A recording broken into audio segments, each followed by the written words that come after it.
like to welcome everybody here. Thank you for coming out tonight.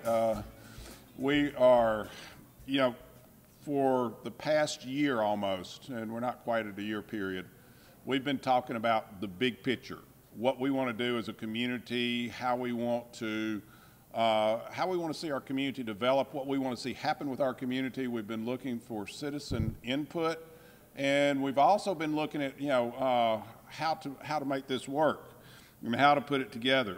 We're going through the comprehensive planning process. We've looked at market and economics, land use and development, and tonight we're looking at transportation. And transportation takes on many, many modes in the city of Huntsville. It takes on pedestrian traffic, bike traffic. It takes on our car traffic, which everybody in Huntsville has to have a car. But it also takes on bus routes, how we do our public transportation. And then it looks at the future needs and the future methods of transportation. So we're starting that conversation tonight. This is part of our process in the comprehensive plan.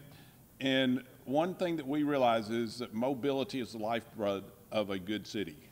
If we don't have mobility, we can't take care of our being a regional retail center, being a regional medical center, being a regional employment center that we are right here in Huntsville. So we start that process and we go through, and right now we're looking at where we want to be in the future. And the future is defined as 5, 10, 15, 20 years, 25 years. It's looking ahead and saying, what's that global view? Where do we want to go? How do we want that roadmap to look? And as we plan where we want to be 5, 10, 15, 20, 25 years, we know that that plan's going to change. As things change in our community, as factors change, as economics change, we'll see changes in that plan. We'll never get finished with the planning process. We'll be planning on top of plans on top of plans, but the whole idea of having a comprehensive plan and talking about transportation tonight is to have a direction and have a focus about where we want to go. I want to introduce to you Dennis Madsen. Dennis has been our long-range urban planner. He's been with the city for more than a year now, right? Good gosh, I can't believe he's been here for a couple of years, but he has really put us on a task. He has tasked us with looking ahead and looking at where we want to go. And that's part of the planning process today, is looking at where we want to go, where we want to be, who we want to be in the future, and what kind of quality of life we want to have, what type of infrastructure we need to achieve that quality of life. And that is what we are, and that is what will define Huntsville. So Dennis has taken on that task, along with Michelle Jordan, who is our director of planning. And they have done a great partnership job of making sure that we keep the planning process going, the day-to-day process in the city, but we also start looking at the future and looking at where we want to go. And we have a great staff out there that is working with planning. Connie, thank y'all. Tangi, thank you. Thank all of y'all who are working in the planning area, because they work very hard every day so that we can have a city that has a great quality of life tomorrow. As good a quality of life tomorrow as we have today, or even better.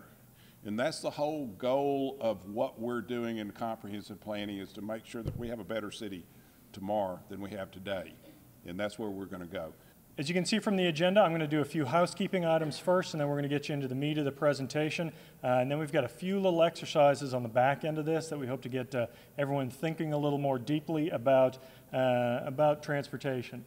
For those of you, and I'm sure every single one of you is intimately familiar with the big picture, but just in case, the big picture Huntsville is really our effort, as the mayor alluded to our comprehensive master planning effort. And that takes a look at how our markets are performing, our economics, our land use, the way we develop. But a key element to that as well is transportation, how we get around town. And when we talk about transportation, we're not talking just about cars. We talk about the whole gamut, from bikes and pedestrians to automotive traffic to transit, what transit looks like now, what it might look like in the future, even to kind of high-tech stuff that we see on the horizon, like autonomous cars, Uber and Lyft, some of those services we're gonna talk a little bit about as well. But that's an integral part of how a city grows and how a city remains economically vital. So that's a big part of the big picture. For those of you who haven't been there, you can find it here, bigpicturehuntsville.com. You can send us emails at the address. We've got cards out front so you can contact us. We even have a hashtag for the Twitter crowd. But this is really an effort. We've been going at this about 10 months. We're probably going to go a couple more at public engagement to really have this dialogue about what we as professional planners see as issues facing the community, but what the community sees as key issues and concerns from your perspective as well. It's important to have that dialogue. It's important for us to kind of work back and forth and together realize a vision for the future of Huntsville. To give you a quick timeline, what's going to happen, we've got another round of focus groups. Those are kind of smaller scale engagement groups, talking about things like transportation, greenways, education. Those are going to continue to meet in April. If you're interested, sign up through our website and participate in the focus groups. The Ditto Master Plan, was anyone here at the Ditto Citizens Academy last summer? Excellent, we got a few folks. Well, we're going to do a reveal. We've been working closely with the Ditto board to look at what we can do, what a master plan could be for implementation, something very realistic and feasible to really take advantage of Ditto Landing and our riverfront. So on April 15th, down at Ditto Landing at 6 p.m., we're going to have kind of an unveiling of that draft. After that, we're going to have another public meeting. If you all were at the kickoff meeting last May, it's basically going to be about our 1-year anniversary, and this is really kind of a key pivot point where we look back at all the public input we've gotten over the last 12 months at that point and all the analysis we've done and all the studies we've done and say, all right, here are some of the big issues that we feel are facing Huntsville. Now that we know that, now that we recognize it, let's talk about these things and then let's start talking about shaping what our steps for implementation are. What are the action items? What are the things that we can do that we can put on the ground to actually go from the issues and the visioning to actually putting things on the ground, to actually realizing where this community is going to go in the future. With that, I'm going to transfer to our speaker. Stephen Stansbery is coming to us from North Carolina. I think he's going to give you a really, really interesting talk. He's going to kind of run the history of transportation in America, which normally, unless Ken Burns is doing it, you wouldn't think that that's particularly exciting. But I think there's a lot of really interesting information here to talk about why our cities look the way they look right now and what some of the opportunities are for us to grow in the future. And Stephen and his colleague Eric Bosman, who's from the Atlanta office, are going to talk a little bit about what's in front of us. They have done master plans and mobility plans throughout the Southeast. And notice I make a distinction when I talk about something like a mobility plan. I'm not talking about just how you get cars around a city or how you put your streets together. I'm talking about how you get everyone around a community regardless of mode and how all those modes work together. Well, it's a pleasure to be here, and that's a very generous introduction. I will tell you that we do feel very fortunate. We've had an opportunity to work in some pretty great places like Charleston, South Carolina, Washington, D.C., Chattanooga, Tennessee, just up the road a piece, and even in Asheville, North Carolina. These are places that I bring up not because they're exactly like Huntsville, but because they're places that have focused on what makes their community great when they go about developing their plans, and specifically when they develop their transportation plans. They've recognized that it's not a singular focus, it's an integrated process, and how they came to be wasn't by accident. So I'm going to do my best to share with you a little bit of history as well as what's taken place out there in the transportation world these days that might help contribute to your planning process. Now, we'll say this. This is the slide that's got all the words on it. And I'm going to take a moment because I don't like to read slides, but I think that this is important. This is a quote from a professor at UC Berkeley. He's a pretty accomplished gentleman. He's probably a heck of a lot smarter than me, but I'm going to give him credit here until he wrote this. He says, on ineffective planners, they often tend to write trivial plans, lists of decisions that have already been taken. They defend their professional turf by inventing esoteric languages. They spend their energy developing planning methodologies that are arcane and difficult to interpret. They often avoid complex choices, preferring to list alternatives and to provide large volumes of data without facing the need for choices.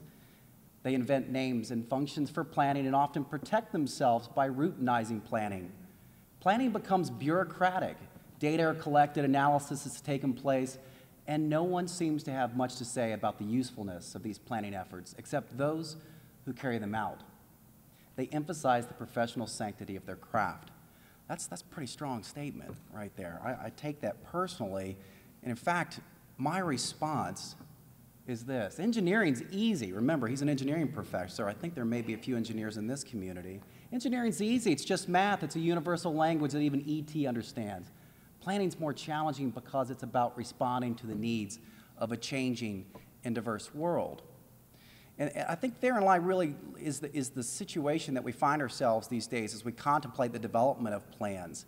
We're seeking easy answers. We're seeking a model, something that we collect information, we put it in, or we pay a consultant, and they give us the answer. This is what you're supposed to do.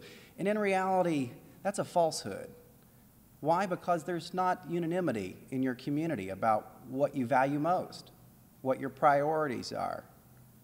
And in fact, I would offer that planning is probably one of the most important human things that we do because it requires collaboration. And that means I've got to give a little bit, and you've got to give a little bit. And sometimes that's hard to do. So what's the point? Planning's a moving target. We don't want to miss it. I understand that the last time you did a comprehensive plan was almost 40 years ago. I think that this represents an opportunity to make your mark, to leave legacy. And I also could challenge you to not be selfish about it. And I mean that with respect. But plans that we develop today aren't for the here and now. They're for the next generation. They're for the generation after that.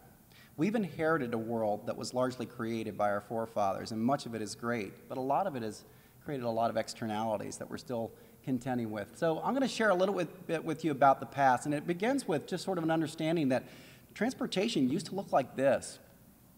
You know, big streets. They really weren't small, despite what people might tell you. They were really wide. They had to accommodate wagons, horses, trains in some cases, people, bicycles. They all coexisted in one place. Now, I'm not going to suggest to you that this was a pretty place, or that it didn't smell, or that it wasn't muddy, but it worked. It's a demonstration that in the past we recognized that there was a logical connectedness between commerce, people, place, and the movement of goods and services. And in large part, we're trying to emulate those things today. But you know, you fast forward a little bit and kind of pay attention to the dates here, you'll notice that some things happened. You know, when the cities got kind of dirty because we were starting to build a lot of things, the Industrial Revolution, you know, we had a lot of soot laying around. We had a lot of garbage in the streets. We didn't know how to deal with those things very well. And so if you had a little bit of money, you sought to buy a slice of heaven a little bit farther out. And there were a lot of architects that said, hey, I've got this great plan. I'm going to build this community out at the edge of town. And the nice thing about it is that, you know, everyone had an opportunity for a nice large lot, single-family home. It's a little bit like the American dream we think about today. One of the things you'll notice, though, about these places is they often had a little rail line that was servicing them. I mean, believe it or not, that's a commuter rail line of a steam engine. And from that, you go into town, you do your work, you'd come back and return. There'd be a little station in the community you lived in, and someone would pick you up in a wagon and take you to your home and drop you off. That's the station wagon we've come to know and love. It's also public transportation. So point out that the original suburbs actually had a form of transit that we've somewhat forgotten about. Now, about 1908, 1927, there was a huge manufacturing boom. We can thank Henry Ford for that. And for those of you who love your cars like I do, I'm thankful for it. But it was a profound impact. You know, 15 million Model Ts were sold. That's amazing, even by today's standards. Talk about a transformative impact on today's society. But some other things happened. You know, those bus systems that were helping move people around all of a sudden got bought up and mysteriously disappeared. We had serious impacts on our grid street communities because of that conflict between these new automobiles and wagons and people who walked along the streets. Required the federal government to get in the business, and they started taking a look at things and examining a little bit closer how we were building our communities and how we were servicing them. So you started seeing things like the neighborhood unit being proposed by what was the equivalent of HUD back then, suggesting that this was a model for how we might better communicate a way of building our communities. And, they don't look too dissimilar for the types of things that we try to build today, right? The neighborhood unit has probably an elementary school in it, maybe has some shopping at the edge, but it's largely anchored by some kind of open space with homes all around it, and then surrounded by collector streets and arterials. The whole idea was to not have a lot of traffic going through the neighborhoods, something no one really cares for. And that's a good pattern. Architects went on. I don't know how many of you realize, but Lloyd Wright did more than design homes and signature buildings. He also dabbled in urban planning, and he had a vision. He said, I understand where everything's going. And my vision I'm going to refer to as Broadacre City. It was about 32. And take a look at this image closely. And while it's a black and white sketch, you can begin to see a lot of things that look very familiar. These very large boulevard streets, kind of large regional type of facilities. This could be very easily a shopping mall today. But there's also some things I'd like to point out. This was supposed to be somewhat utopia, and yet when you look back down at that really large boulevard, I don't see many cars, right? So we emulated this development pattern and somehow forgot about trips, right? The trips that individuals make. And this is a really important distinction because as much as I'm here to talk about transportation, transportation is the supply side of the equation, right?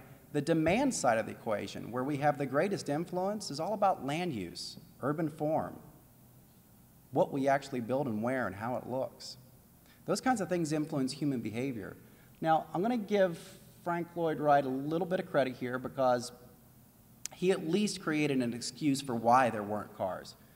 I don't know if you can figure out what this is, but essentially, it's a personal hovercraft of some sort.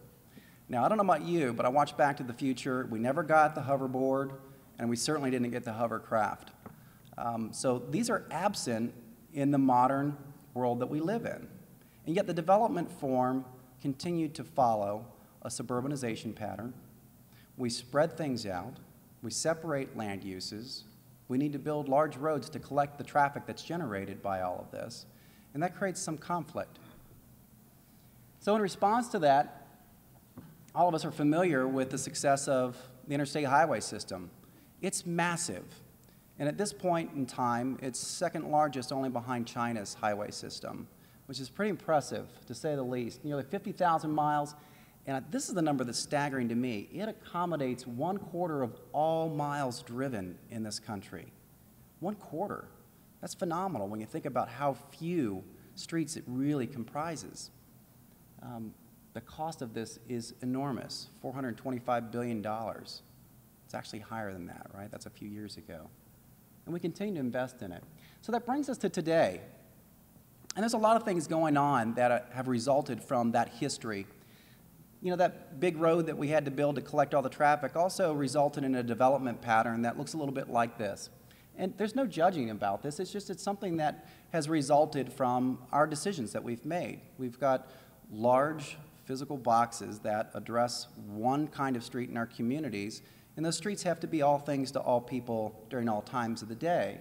They've got large parking fields out front, and the result is really a street that is exclusively for cars. It's an auto-centric place. And this on itself is not a problem, but I do want to remind you that streets are likely one of the most important public places in your community. I can defend that by simply quantifying the amount of time that we spend there. You spend more time on streets than you do in public parks, in libraries. That's pretty amazing. Some of that is not time that we want to spend there, right? It's a result of congestion and delay. And in large part, the way we got to that was a fairly simple strategy. Planning's not rocket science. And I've always wanted to use that phrase, and it's applicable here. But our approach to it's been plan your system, identify your funding, and then go build it, which in and of itself sounds like a very simple and elegant solution. But the reality of it is that our plans don't consider a lot of things, and I'm going to talk about in a moment. The funding has become problematic. and we've built everything that's easy. So what do we do next? We live with the consequences. And the reality of it is that we've reached a tipping point in our transportation system where it's become an externality. It's not necessarily always a positive contribution. While we do have an unrivaled highway system, we have a transportation system that is void of many important things in our community, and in large part is having some negative consequences. We really have very few choices about how we make trips and move around most of our communities in the United States. And for most of us, that's not a problem because we own a car. But for a lot of us, we're beginning to realize that I don't want to be a slave to the automobile. I'd like to have that time back. I'd like to have that money back. I'd like to live a lifestyle that maybe has a healthier outcome. I mean, I won't read through all of these, but I think that the most important thing that we can align with is what the mayor pointed out, which is we're all striving towards improved quality of life. And we know that certain transportation decisions can be in discord with that approach if we're not careful. And in fact, I can't make a direct link to this, but there have been a number of studies by Brookings Institute and others about the state of our transportation system contributing to the way we live our lives, and among which we can cite obesity as evidence of some of the externalities associated with those choices. And childhood obesity in particular has run rampant in this country. And I would say that in the Southeast in particular, it has become incredibly problematic. I saw a cartoon the other day that essentially said that childhood obesity is one of the greatest challenges that our nation faces right now. And in large part, it has to do with, obviously, the health-related issues, but also it's an economic issue. You know, Reuters was reporting that that impact is over $190 billion annually. That number is only increasing. And every time we spend $1 on something that we could spend elsewhere, it's contributing to sustainability, it's contributing to our taxes, it's contributing to the choices and investments that we make. It's $1 we can't spend someplace else doing good. And that's a real challenge for us because those numbers continue to escalate. And so one of the things that we've been promoting in all those places we had opportunities to do plans is to focus on what you value most. Before you do anything, think about what it is in your community that you value most. And I'll personally tell you, it doesn't matter what it is. The diversity is important. Some of you are going to say that a low tax burden is the most important thing. Some of you are going to say affordability. Some of you are going to say quality of life, aesthetics. The list goes on and on. But you need to figure out what it is, because if you miss that step, you're going to end up right back in the cycle of functional obsolescence. But I can tell you this, that pretty much everywhere we go, three things I hear about are universal goals. We're focused on vibrancy, right? We want economic opportunities for all. We want great places. Quality. I don't want something that's just going to fall apart and not add value 20 years from now. I want what our forefathers had, what my grandparents built, things that have a lasting value in a community. And sustainability. This is not something that all of us focus on, but we all recognize is important. And that sustainability means a lot of different things to different people, but in reality, the one thing we all can agree on is we have to be able to afford it. We have to be able to demonstrate how to pay for it. And that's been a challenge for us in recent years. So that process, amended, simply says, identify what we value first, establish what your vision is, which I think Dennis has appropriately put you on a path for doing, then develop the strategies that are appropriate for your community. They're different everywhere. You can't pick up the strategies in Chattanooga or Atlanta or Austin, Texas, and hope that they're going to work here. There's an appetite for change. There's an appetite for different strategies. You need to figure out what best aligns with this community's values. Then figure out this funding and go into implementation and build some things. Now, the other thing I always want to point out is that when we contemplate the development of transportation plans, traditionally they're aligned with other initiatives like economic development. And I can't work anywhere in the country without someone telling me that economic vitality is one of the most important things that we need to focus on. So we focus on it. What we challenge people to do is to say, before we pull the travel model out, let's ask ourselves, who's here today and who are we trying to attract? In large part, there's two large cohort groups right now that are having profound impacts on a number of investments and choices that we're making. And those are the boomers, of course. How many of you are boomers? There's lots of them in the audience, yes. We know you, we love you. And then there's the millennials, right? That 19 to 37-year-old group right now.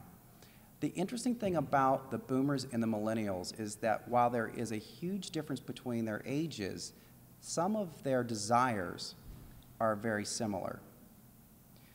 So much so that we're finding that the emphasis on attracting these two groups has become a business, right? There are people who are literally dissecting what makes a millennial tick, what makes a boomer spend their dollar here versus there.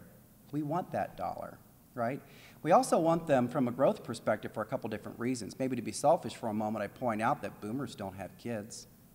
Their kids are already grown, right? They're in college. So they're not a big impact to our schools, which is obviously a priority in most places. But then likewise, millennials, they wait longer to get married. They don't typically have kids. Their friends are really important. They buy in places that are more compact, and they spend a lot of money on things like entertainment. They like open space, right? There's an amazing dichotomy between what we wanted in the past and what we want today. And in fact, I'll tell you that it really kind of boils down to this. If you ask any economist, the three things that everyone's looking for right now: outdoor living, food and beverage, authenticity. I could translate that in some settings to be outdoor living, craft brews, and sports. It's true. And in large part, when we think about how folks are making decisions, I was just in Asheville, North Carolina last week, and Chattanooga this week, talking to very different groups. But the reality is that what I'm hearing from the retirees that are making choices, I actually spoke to a woman who interviewed, I loved how she put it, I interviewed 3 different communities before choosing Asheville to relocate for my retirement. And she said, and they're fortunate to have me here. And I thought that was fantastic. But she was looking for essentially the equivalency of what I just mentioned. And then the flip side of that coin are the millennials who follow a different path than what maybe I was brought up to do, which was go to school, find a job, relocate to that job, get married, and have a family. That was the model. I mean, it's still the model for many, but for the millennials, now it's, gosh, I really like that city because it's cool to hang out in. You know, they've got great places to hang out with my friends. They've got great trails. There's cool places to visit. You know, these are the things that motivate them. And what happens is they'll move to that city before they even have a job. And then they figure it out. And that's the spirit of entrepreneurship that's driving a lot of local economies. So there's a strong competition to attract those individuals. So getting back to my earlier comment, it's not just about planning for who's here today. That is incredibly important. I don't want to discount that. But we also need to remember that when we're engaged in a comprehensive planning process, our mission is to be forward-focused. Now, some other characteristics about both of those groups is they're tired of sitting in their cars. And actually, the first group is tired of sitting in their cars. The other one watched their parents sit in cars and decided that they don't want to, right? So the boomers, I watched my dad. He traveled for work, and he had a long commute. And then I followed in his footsteps, but then I figured out with my second move that I didn't want to live more than 10 minutes from work, and I'll never do it again, right? Once you have that luxury, you'll never do it again. Millennials are actually moving into places where they can live a car-free lifestyle, as are retirees. So it's shocking to see everyone kind of coalescing around a common theme. And there's, I could list a number of cities up here, but essentially what this graph is communicating is that there's a much greater percentage of individuals that are focused on walking, biking, and riding transit as their primary means of getting around. That doesn't mean that they stop car ownership. It just means that they leave it in the garage. All right? They've got a choice for the first time. Now, these great things don't happen by accident, though, right? You've got to be intentional about them. People don't come just because they saw it on a map and said, hey, I thought I might want to move there someday. They had some experience. They heard from someone about how great a place was. And I'll tell you that this is equally important when we think about job recruitment as well. So I've talked about cohort groups and demographics, but when you think about the private sector and what they're interested in, it's largely motivated not only by the workforce, not only by the incentive packages they're going to get, because I'll tell you, everyone's got a good one. You're in competition with everyone anymore, right? You're not in competition just for what used to come here. You're in competition for things around the nation. And you're in competition with different regions, different cities, different countries. So you have to have something different. You got to be authentic. What is uniquely your community? And so a lot of places have decided there are distinct places in our community that we are going to invest in because they're great, or we're going to make them great, and then we're going to tell the world about them. These are the places that we're going to gather, we're going to celebrate. These are the places where we're going to recreate. And it just so happens that some of these places serve a transportation function, so we get dual purpose out of them. And I think that's really kind of what we're looking for as the scarcity of funds becomes ever more challenging, is where is the overlap between community initiatives? The reality of it is that the federal government doesn't have enough money to come meet all of our needs. The state certainly doesn't. And locally, you raise a finite amount of resources. You have to be very careful about how you spend them. We have to be good stewards of our own dollars. We want to be sure that the greatest return on that investment occurs so that we've got lasting value. In some places, transit is playing a role in that revitalization process and also attracting both the creative class as well as the intellectuals that will be driving our economies in the future. And it's interesting, a lot of places that we go, I might have a conversation with community leadership, and they'll stress to me, Stephen, we really want light rail here. And that sounds great, and I'm all for that. That sounds fantastic. But my question back is why? Why do you want light rail? Well, Seattle's got light rail. Well, that's cool. Charlotte's got light rail. Washington, D.C., Atlanta. So, you know, those are all big places. Of course they've got some kind of transit system. But in reality, what's really beneath the surface is that there's this sort of notion that you've arrived when you reach a certain critical mass, when you've got a certain type of technology. And in reality, we're attracted as human beings to different things. So the buses become less interesting to us as a choice rider, but rail is really exciting. And that's fine if we're willing to support that. And one of the things I always caution communities is don't gravitate to a particular type of transit. Instead, decide that you want premium transit, that you want something better than what you have today, and then figure out what technology best aligns with what you value and what you're willing to accept. Because all this graph shows here is that you need to be able to support that transit through dedicated ridership. That ridership oftentimes translates to development intensities. And quite frankly, a lot of places there's a huge disconnect between what they're willing to accept in the way of development intensities and the desire for some kind of rail. And that's okay, and that's not uncommon. But what I would point out is that we can still achieve the same kinds of great things that offered through things like rail service, through other methods, whether it's bus rapid transit or in some cases just having a local circulator bus. I saw out in the lobbyway that one of your vision projects is resurrecting the streetcar. You know, we're going through a rebirth in this country of reinventing ourselves to look a lot like the past. And streetcar's a part of that.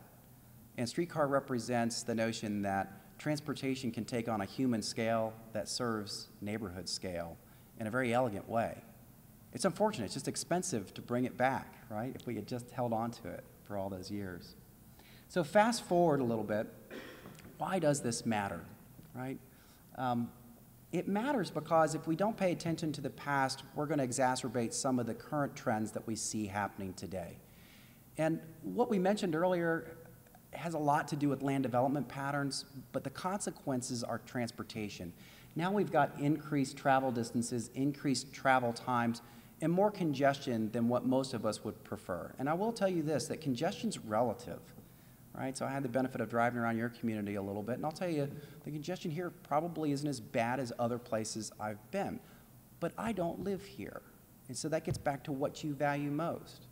I read online that your average commute times are around 18 minutes. That's really good. You should be proud of that.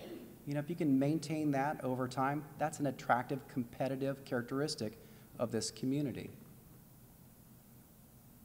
But there's a cost, right? There's a cost to congestion. And it's not something that we're ever going to be able to reclaim. You know, we're not going to be able to chase the funding gap that would help mitigate congestion. Those of us who are still believing that are mired in disbelief about how much money really are in the coffers at the federal level and the state level. The reality of it is that in many respects, we're running a deficit. That's not something we should be proud of, but it's a reality.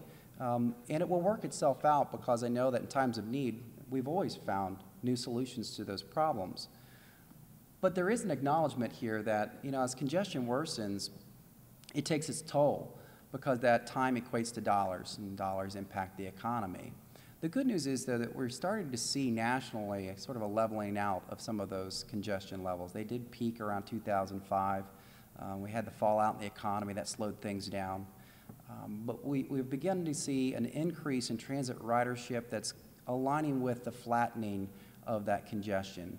Now, I would suspect that now that the economy's rebounding and we're having a new housing boom, we're probably going to start seeing some of those numbers go back up. But regardless, I think we've all had our own experiences and know that to any extent that we can, we'd like to avoid congestion. Now, the other thing that goes along with that is if we continue down a path of an unsustainable pattern and an inability to keep up from a revenue standpoint, we end up in a situation where our infrastructure fails us. And in reality, we've failed our infrastructure. We got so caught up in expanding the system at a time when we really needed to. So I'm not going to criticize those decisions. But the aftermath is we have a whole system of infrastructure, whether that's water and sewer lines or bridges and roads, that are really in poor condition. So much so that places like Chattanooga have just recently committed to almost double the amount of funding that they would traditionally align in their long-range planning process to things like maintenance. This isn't very exciting if you're a community to say, I'm going to spend more money on maintenance, because you can't put a placard on it, right? There's no new ribbon cutting for a repaving project. That's not exciting. But I would offer this. It's our community, right? And just similar to our homes, when our roof leaks, what do? We fix it, right? Because it's the foundation of everything else that's inside. If we don't protect the roof, right, we're going to have all kinds of other kinds of ancillary problems associated with our homes, and in this case, our communities.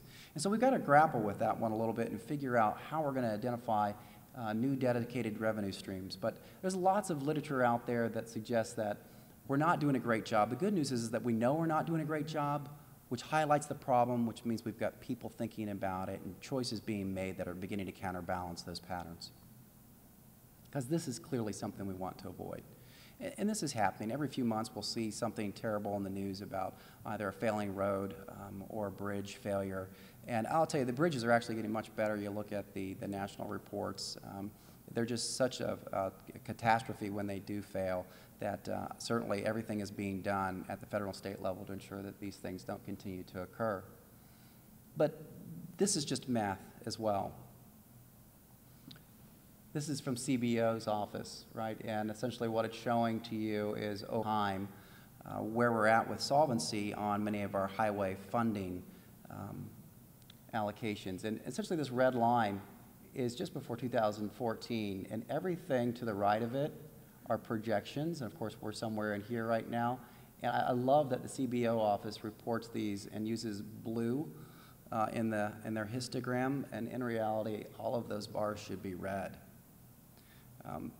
I don't like using the slide to be dramatic. What I do use this slide for, though, is to motivate you. There needs to be an ownership by communities to understand that the federal government's probably not going to be here to fix all of our problems or meet all of our needs. And I don't think anybody has that expectation here.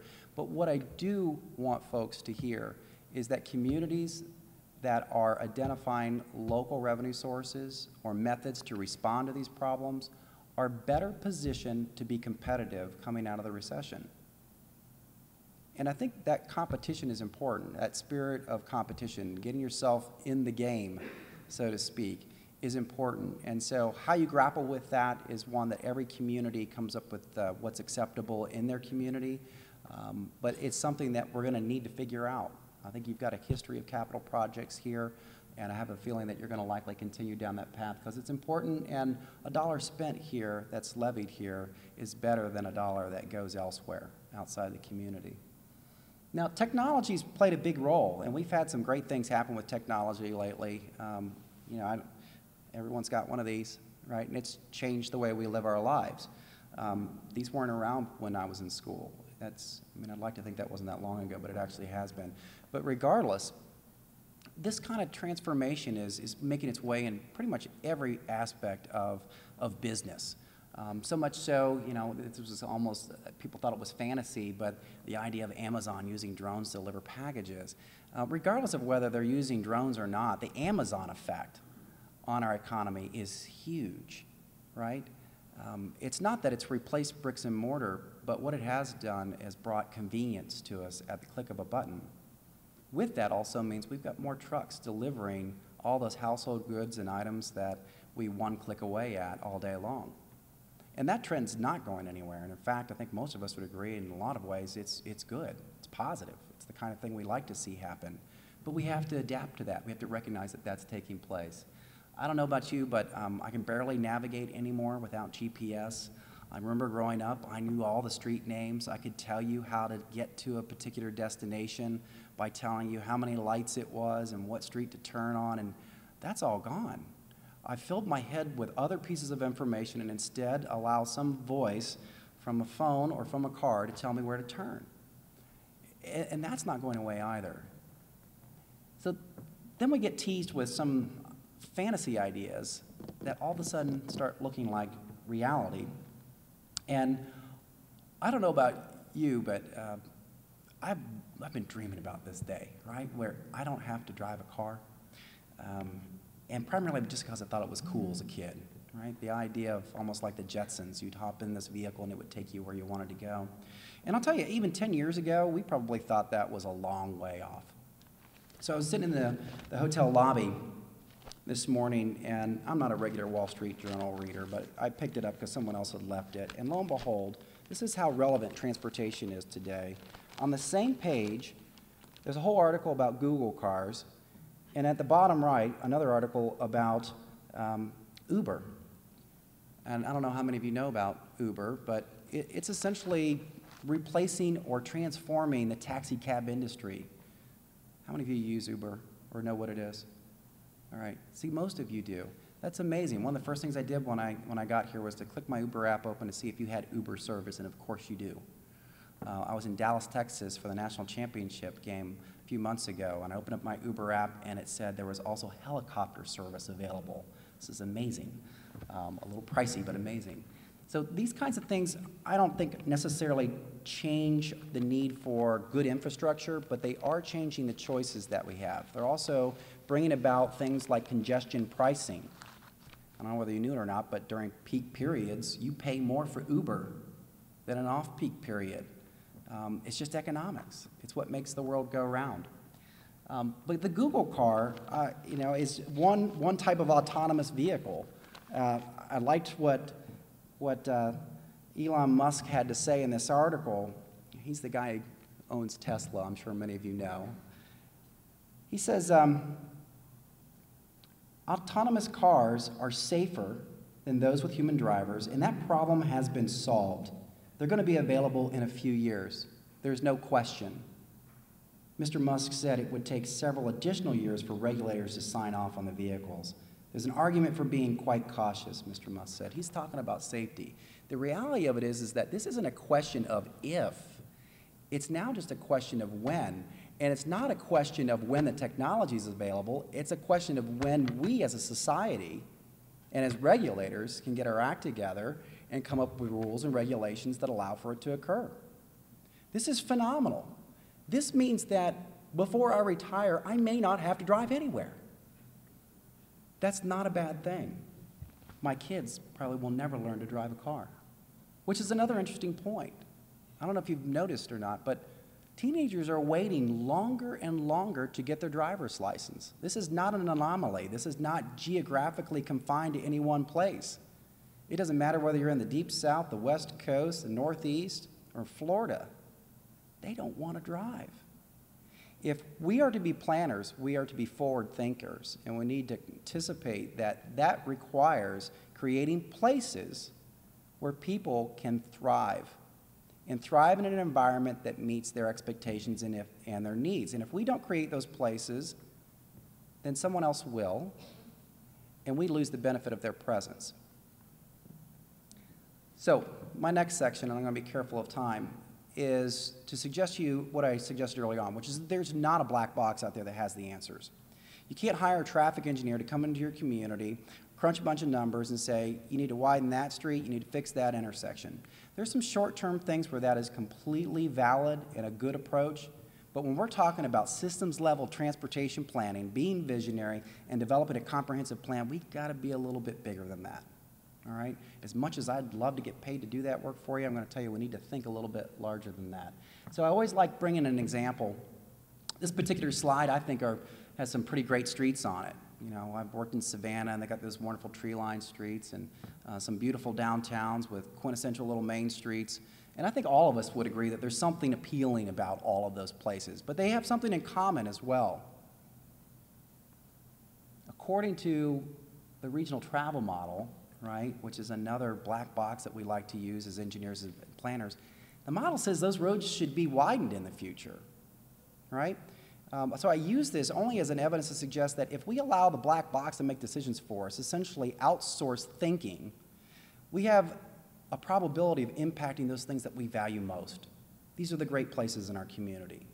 You don't want to destroy them, right? Because that's what makes you unique. And remember, I told you what makes you unique is what will make you attractive to others in the future.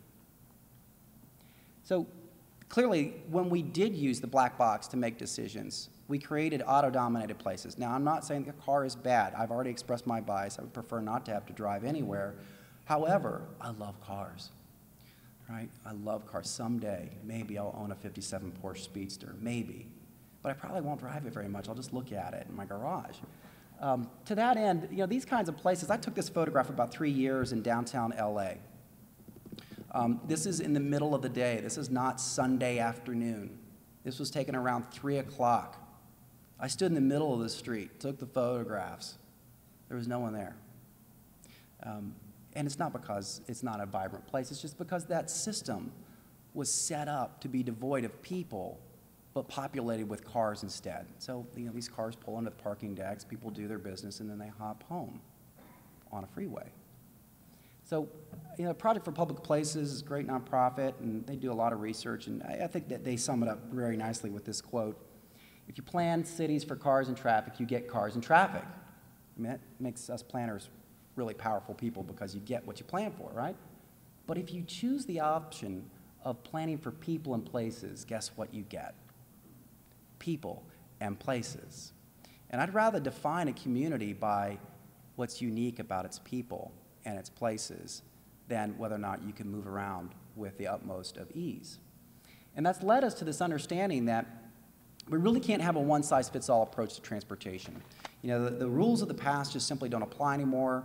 We get it as professionals, and we're making amends for some of the decisions of the past. All this is simply saying is that we need to understand that the road needs to be responsive to the environment through which it passes, right? If we're going through the middle of Main Street, USA, we probably don't widen it so that it looks like a highway. There's basic tenets that we need to respect, and those tenets largely revolve around place. What is the purpose of the place? What's the primary function of the place before we engage in decision-making about how we design the transportation system to react? And that's really important because right now we're recognizing that, you know, streets are really expensive. In large part, the way you build it today is the way it's going to be for several decades.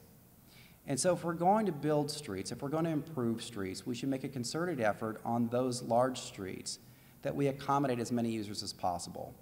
The decisions of the past essentially said that we needed to be sure that the cars can move quickly, and they did a pretty good job at that until we got too many cars.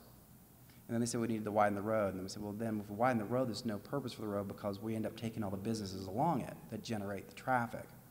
And so it's real important for us to think about streets not as traffic corridors, but transportation corridors. It's about moving people. And we can move people a number of different ways: walking, bicycling, transit, and cars. And there's no reason why we shouldn't coexist. Remember that photograph I started with, that image of the Bowery District. We did it there. It wasn't necessarily as pretty, and it certainly was a little caustic. But in this kind of an environment, we can do it because we know how to do it, and we've learned from the decisions of the past. And in fact, it can play a role in revitalization projects. So we know that streets that used to look like this can look like this. And when we change the street, it creates a new opportunity. And with that, Eric? I also believe in being brutally honest. And so I'm giving you two examples from the Atlanta, Georgia region because I live there, but I wouldn't necessarily suggest to a group of Huntsvillians that Atlanta is the model that you should subscribe to, right? I mean, folks know throughout the Southeast that Atlanta may or may not be the right solution for them. But I'm showing you two examples from the Atlanta region because I think the contrast between these two places is so striking, but yet the success that they're having is so similar because they've taken this type of approach to their future. So this was Midtown Atlanta in the 1980s. Not a place you would want to be during the daytime, absolutely not a place you would want to be in the nighttime. But today it's the place that everyone wants to be in Atlanta. It's north of our downtown area, it's between downtown Atlanta and Buckhead, but Midtown is really the urban district that has become the model for the Southeast and has seen the resurgence in terms of growth and development and popularity over the last number of years. And that growth was because of a blueprint master plan that the Midtown Alliance took on in the late 1990s. In 1997 and 1998, a group of concerned business owners got together, created a community improvement district, also in many states known as a business improvement district or an infrastructure district. And those business owners and property owners got together and said, we need to do something to change the character of our community if we want our businesses to be successful and if we want people to come to this part of the city. And their focus, not ironically to this talk at least, was first and foremost on transportation, because they had many of these very wide arterial streets that we've referenced throughout the presentation. And what the Midtown Alliance decided first and foremost was that if we wanted people on the streets, we had to create the infrastructure for them to be there. We needed sidewalks. In the Southeast, we needed trees so that we don't all internally just combust 3 months out of the year in 95-degree heat and humidity.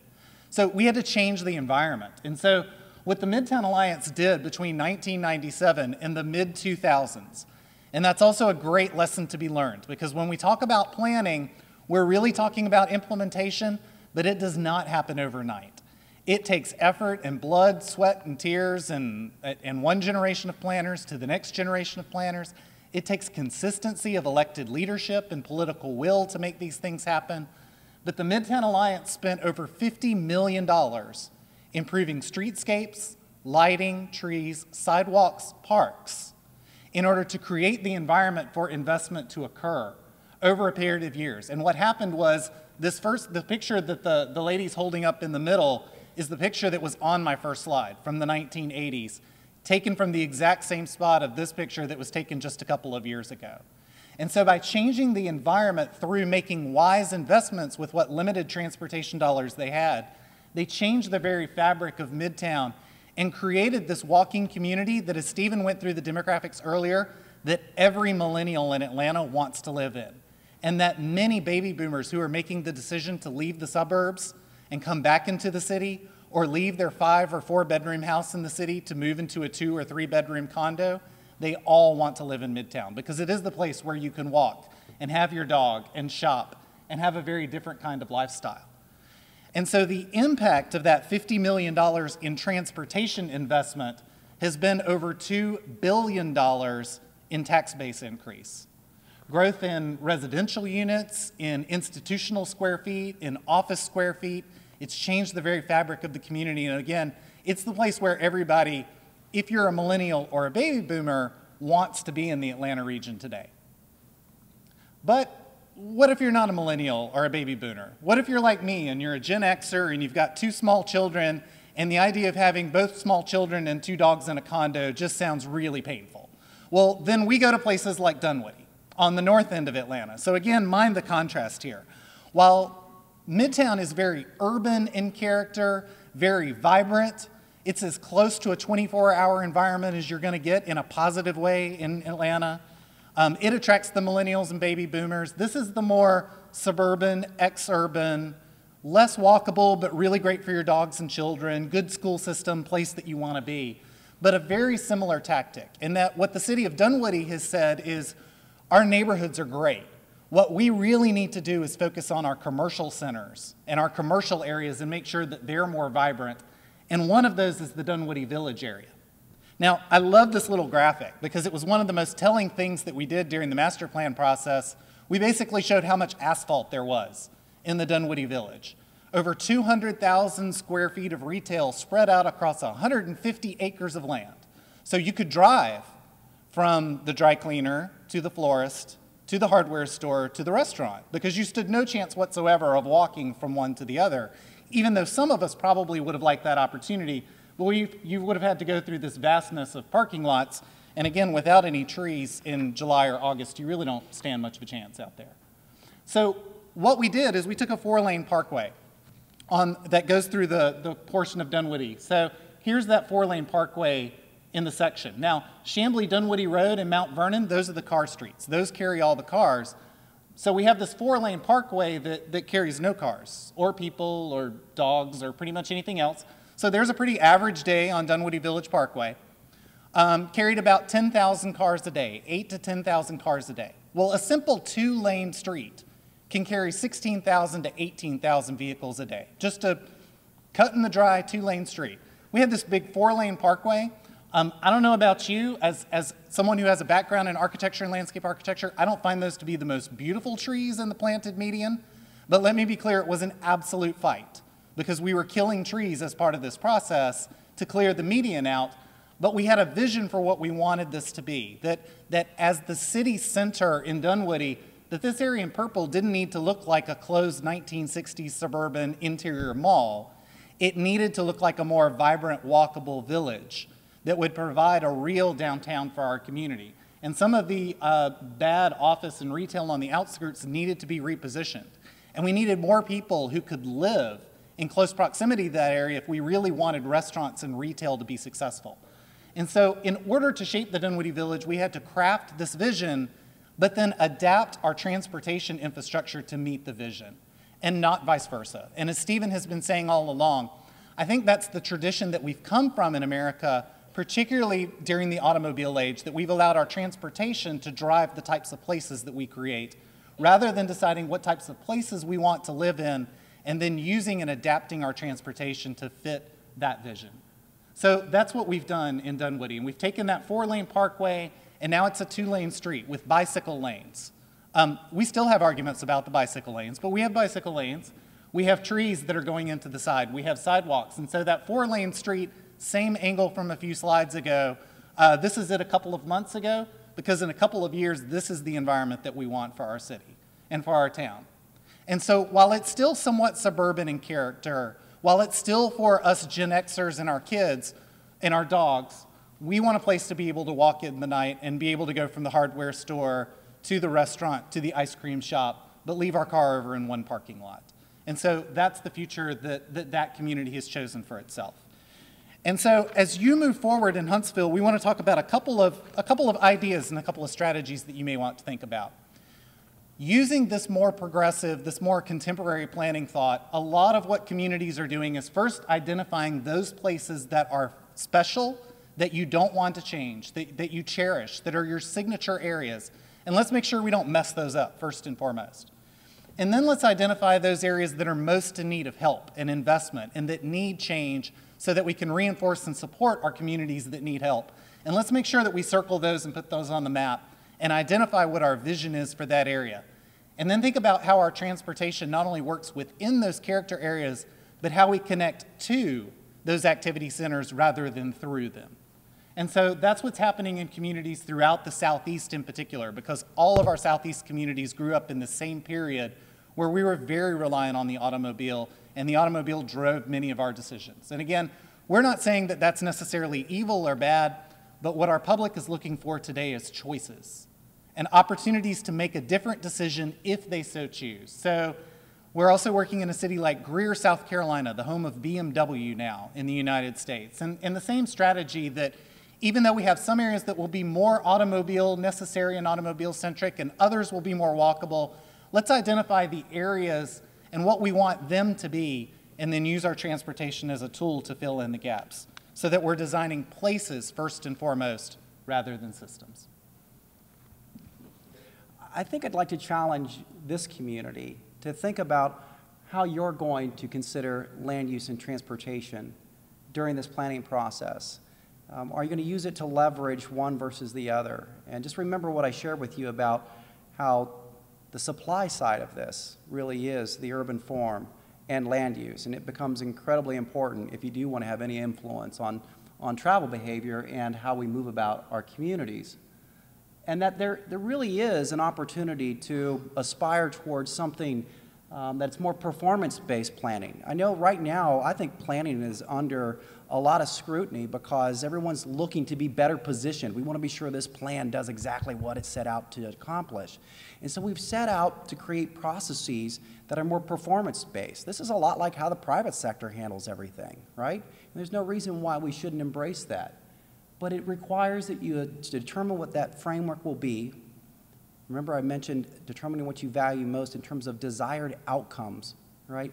Figure that out and then develop the strategies. Refine that vision and then establish your path to success. These are not challenging processes. And in fact, there's tools right now that I would suggest it's almost irresponsible not to use. Technology, you've got a great GIS system here, allows you to explore the what ifs. What if we grew one way versus another? And to create a report card, if you will, on how that purported future might perform against a series of performance metrics. Those metrics might include things like economic vitality, the environment, affordability, taxes, right? Those things are all important to us. And if we're going to develop a plan, why not create a choice? Why feel like we have to just go down a path and end at one particular destination? Why not explore many, see what we like about them, and then memorialize it in the plan, then be actionable and hold people accountable towards implementing those plans. Those report cards should be simple to read so that all of us can be a part of that process. To equalize the playing field, I don't have to be an architect under this scenario or an engineer or a planner to engage in a process. If someone can bring about some standardization, like consumer reports. I'll tell you, we live in a consumer reports-driven society. It's thumbs up, thumbs down, how many stars does it get is how I make a decision. And we have the ability to do that. And I would look for that sort of process as you move forward, because at the end of the day, the ultimate goal here is to promote what you value most, which is your community, which is really comprised of the people who are here today and the people who will be here tomorrow. If you do one thing, focus on your desired outcomes and what you value most. And with that, we're finished. Thank you very much.